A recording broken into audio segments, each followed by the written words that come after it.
What's up? What's happening? What's popping, you guys? What's going on? I feel like it's been a minute. It's been a minute. It's been a minute since I've been on cam chopping it up. But I wanted to come on here and just first of all let you guys know about the updated injury report.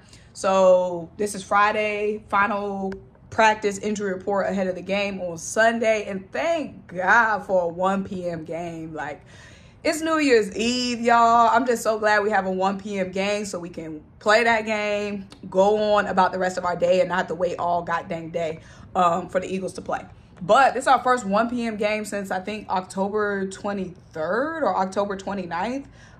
First 1 p.m. game since October, period. So that's good. But when it comes to the injury report, Landon Dickerson and Avonte Maddox were both full participants. Now, Avonte Maddox was a full participant last week coming off of IR and did not play.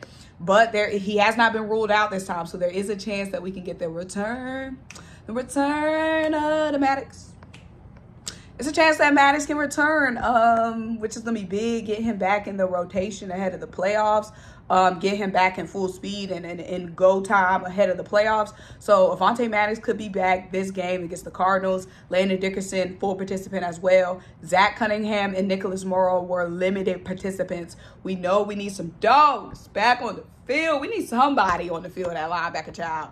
Shaq Leonard played a good game last week, stepped up last week when we needed him to step up. But we need consistency. Can't just be one game. We need consistency. So we need to get some bodies back at linebacker. So it's good that Nicholas Morrow and Zach Cunningham are back practicing. Now, when it comes to A.J. Brown, because A.J. Brown didn't speak to the media yesterday, at this point, I don't know if he's speaking to the media today, but I don't have no problem with A.J. Brown not speaking to the media. A.J. Brown speaks to the media all the goddamn time, and if there's nothing new to say, I'm not mad at him for not speaking to the media. People keep asking his attitude thing. People are creating these narratives that he has an attitude problem. I've never heard any of the players say anything negative about A.J. Brown. There was a video that came out after Britton Covey had that big return in the game against the Giants where A.J. Brown was so hyped on the sidelines, hyping him up and all that. It's so much good press and good tape out there on A.J. Brown where I'm not going to be upset for him for not speaking to the media for 2 days.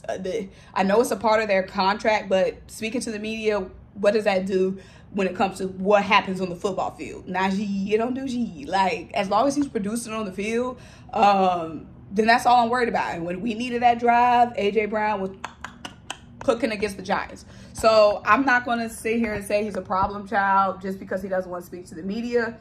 I'm not doing that. But there are some people out here saying A.J. Brown's a problem. That's diva behavior. Diva behavior to me is not doing your assignments on the field. It's continuously having an attitude on the sideline. There was 1 or 2 times where he was upset on the sidelines. But again, 1 or 2 times isn't enough for me to build a full case and call him a diva. There's been other players who's shown discontentment on the sidelines. So that's how I'm feeling right now, y'all. We got to go and get this win against Arizona. Head into the playoffs with a good head of steam.